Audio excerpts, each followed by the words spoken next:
Okay, so share ko sa inyo to guys, no. So ngayong araw guys, meron tayo ditong phone device guys, no. So itong phone device nito guys ay Realme, parang Realme 5 ito guys, no. So ito guys yung likod niya guys. So yung issue guys, sabi guys ng owner nito guys ay nalaglag guys, no. Tapos nag-blackout siya guys. So dito guys banda guys yung tama niya guys, no. So pagkalaglag niya ay nakaganito siya guys, no. Yan. So ito guys yung tama niya. So makita niyo guys. Yan. So nalaglag siya tapos nag-blackout. So try natin guys i-charge. So nag-blackout daw siya guys tapos hindi na siya magandar guys, no. So check natin. Yan. So wala siyang response guys, no.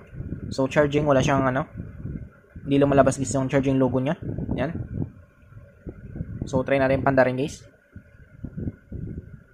So wala guys, no. So wala siyang response guys. So yung ang gagawin natin dito guys ay bubuksan natin ito guys, no. Para ma-check natin guys yung board nito. So para mabuksan natin ito guys, una natin gagawin dito guys ay tanggalin natin guys yung SIM tray niya.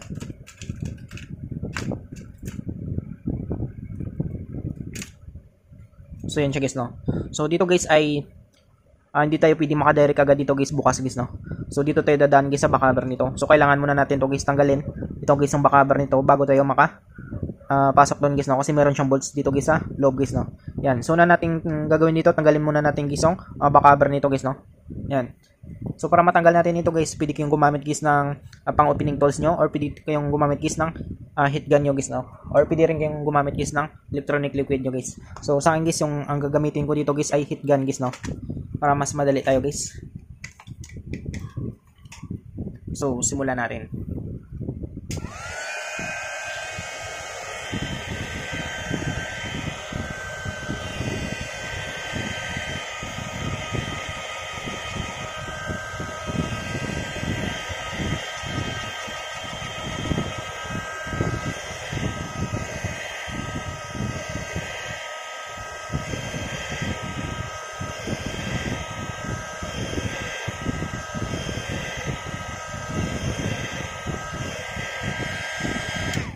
So yun guys, no. Sunod natin dito guys ay bubuksan natin. So para mabuksan natin to guys, gagamit tayo dito guys ng pang opening tools natin. So sa akin guys, ito lang guys yung gagamitin ko guys, no. So hindi ko kasi makita guys yung manipis natin guys na tools. So ito na yung gagamitin natin. So simulan natin.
So yun siya guys, no. So nabuksan natin guys. So hindi natanggal guys yung pintura niya guys, no. So minsan kasi dito guys ay natatanggal guys yung pintura nito guys, no. Yung backcover nito guys. Yan. So dandan lang natin. Yan. So ito guys yung loob guys ng Realme 5 ata ito guys, no. Itong phone device nito guys. Yan. So dito guys ay una natin gagawin dito guys, tanggalin natin guys lahat guys ng mga bolts niya guys, no. So tabi natin ito guys. So kailangan kasi natin itong guys tanggalin guys. Ito guys yung cover nito bago tayo maka-access dito guys sa motherboard niya guys, no. So simulan natin.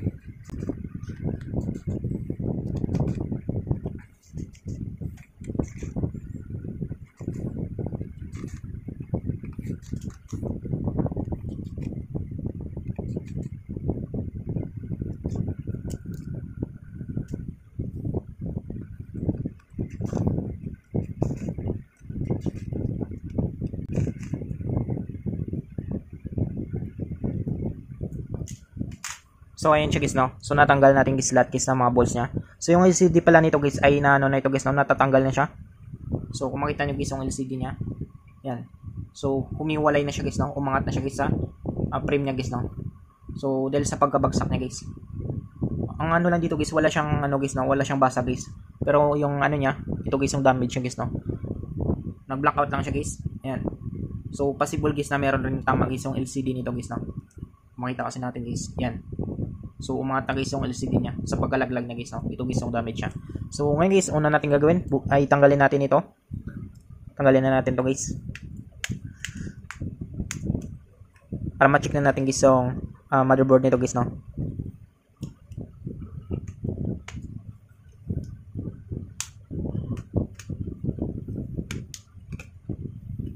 So ayan siya guys, no. So nabuksan na natin. So dandan natin. Yan. So ito guys yung loob guys ng Realme 5 guys, no. So tabi natin ito guys. So sunod natin guys, tanggalin natin guys yung piso connector guys ng battery nito guys, no. Para ma-check natin guys kapag meron siyang shorted guys sa motherboard niya.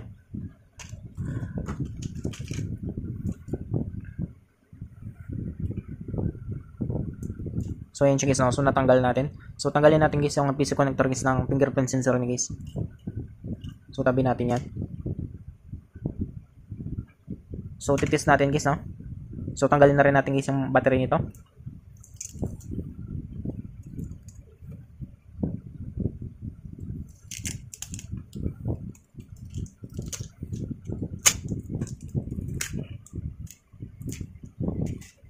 So dito guys, titest natin guys yung motherboard nito guys, no. So dito guys, analog tester natin guys, gagamit tayo dito guys ng times 1 150 mAh with continuity. So check natin. Check natin guys yung analog tester natin yan. So pumapalo yan siya guys. So hanapin natin dito guys yung positive tsaka yung negative guys, no. Yan. So nandito guys yung positive guys sa kaliwa guys, no. Sa kanan guys yung negative guys. Yan. So makita nyo guys.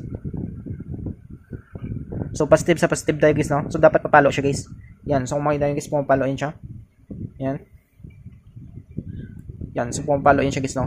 So kapag biniliktad natin guys yung positive sa negative, negative sa positive guys, dapat hindi siya papalo guys, no. Yan. So kung makita nyo guys, hindi siya pumalo. So good board naman siya guys, no. So problema lang dito guys ay hindi siya nagpa-power guys, no. So check natin guys yung battery niya. Check natin guys kapag buhay pa ito guys yung battery nito. So gagamit tayo dito guys ng DCV guys, no, direct current voltage guys. So itong battery nito guys ay 3.8 volts guys, no. So gagamit tayo dito guys, analog natin guys ng 10 guys, no. So check natin guys yung battery niya. Yan. So may palo guys, goods guys yung battery niya guys, no. Yan. So buhay guys yung battery niya guys, may palo guys.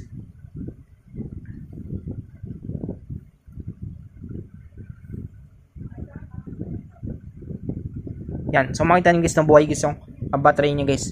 Nasa 3 volts guys, no. Yan. So may karga guys yung battery nito guys. So problema lang dito guys ay hindi daw siya nag-charge guys, no. So check natin.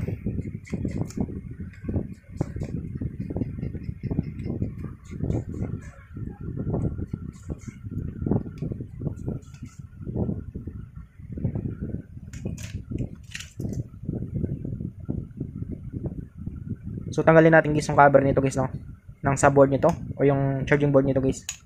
Yan. So ito na siya guys, no. So check natin guys yung ano nito, charging board nito.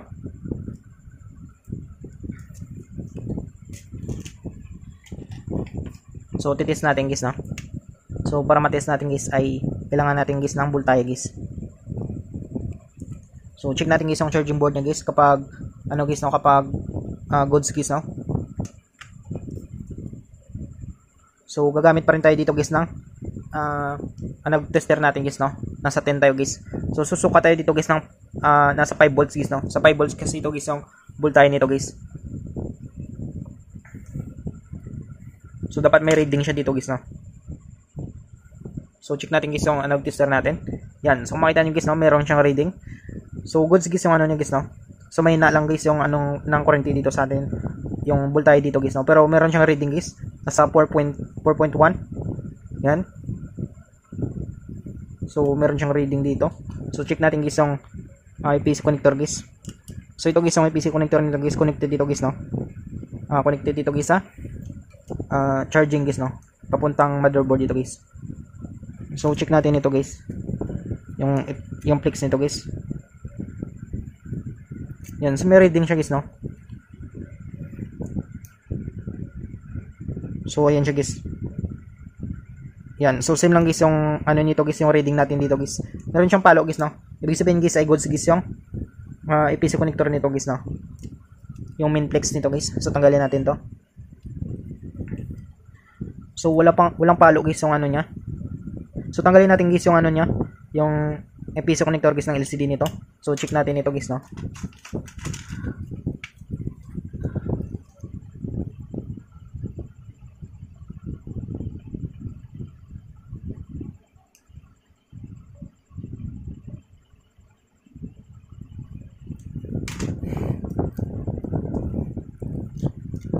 So tanggalin natin guys yung EPC connector guys ng LCD nito guys, no. So nakabuka na rin ito guys, kaya tanggalin na natin. Yan. So nabasa pala ito guys. So makita nyo guys, no, meron siya sign ng guys ng tubig guys. So dito guys ay ano na siya guys, UP ito guys, no. So sa pagkahulog niya yan dito guys, banda guys, no. Yan. So makita nyo guys, UP siya dito banda.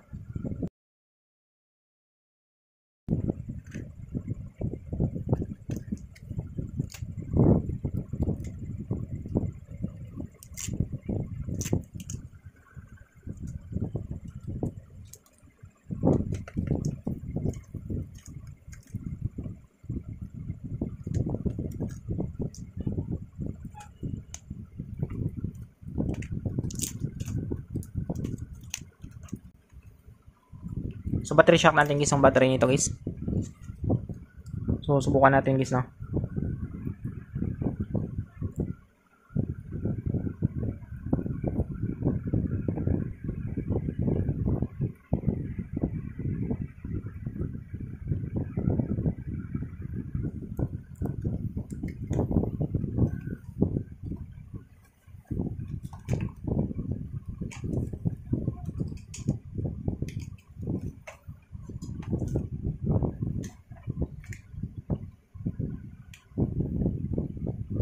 So ayan siya guys, no. So goods guys yung battery niya guys, no. So 1.3 guys. So battery shock lang natin guys ng ilang minutes guys.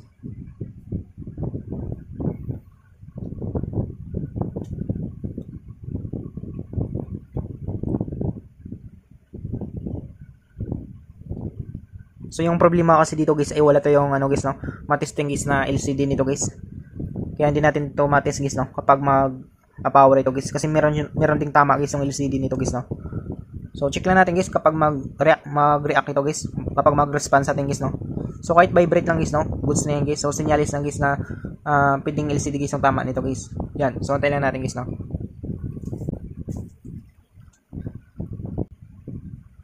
So try na natin guys.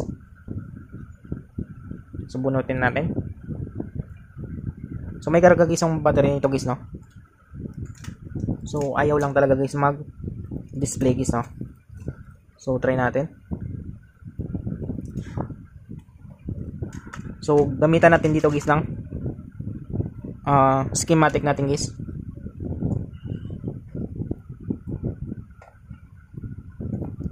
So check natin guys, no. So try natin guys kapag kakain siya guys ng ampere. Yan. So kung makita nyo guys yung red nito guys, no. So kung makain siya guys ng ampere guys, ibig sabihin guys ay good board siya guys, no. Yan. So wala lang siyang display guys, kasi nga meron siyang tama guys sa LCD niya guys, no. So try natin guys panda rin. So ayan siya guys, no. So nag-vibrate siya guys. So wala lang siyang display guys, no. So nagba-vibrate lang siya, pero wala siyang display guys, kasi nga yung LCD nito guys merong tama guys, no, dahil sa pagkabagsak niya guys. Yan. So kung makita nyo guys, no, kumakain yan siya guys ng ampere guys. Yan. So wala na siyang vibrate. So try natin ulit. So nag-vibrate na siya guys, no. So try natin ulit guys. Yan. So nagba-vibrate siya guys, pero wala siyang display guys. Pero good board guys yung motherboard nito guys, no, na-test natin guys. Yan. So bago pa ito guys yung motherboard nito guys. So ganito lang. So ganun lang kadali guys, no, kung paano natin guys matest guys yung motherboard guys ng phone device natin kapag meron siyang shorted guys. So I hope guys na makatulong sa inyo itong video tutorial natin. Sa mga bago pa lang sa ating channel guys, huwag natin kalimutan guys i-click guys yung subscribe at yung notification bell button para ma-update ko kayo guys sa susunod natin guys na video tutorial. Thank you guys and God bless sa lahat.